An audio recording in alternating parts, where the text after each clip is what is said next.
नाशिकमधील तडीपार आरोपीकडून घरफोडीचा गुन्हा उघडकीस आणला असून आरोपीला जेरबंद करण्यात गुन्हे शाखा युनिट क्रमांक 1 ला यश आले आहे। याबाबत अधिक माहिती अशी की पोलीस आयुक्त संदीप कर्णिक, पोलीस उपायुक्त प्रशांत बच्चाव, सहाय्यक पोलीस आयुक्त संदीप मिटके यांनी नाशिक शहरातून तडीपार करण्यात आलेल्या इसमांचा शोध घेऊन त्यांच्यावर कारवाई करण्याच्या सूचना दिल्या होत्या।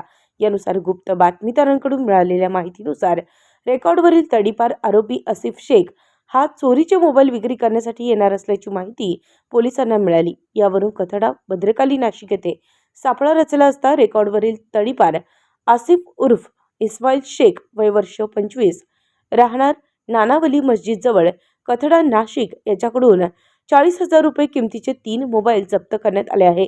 त्याच्यावर भद्रकाली पोलीस ठाण्यात भारतीय दंडविधान कलम 331(3), 331(4), 305 प्रमाणे गुन्हा दाखल करण्यात आला आहे।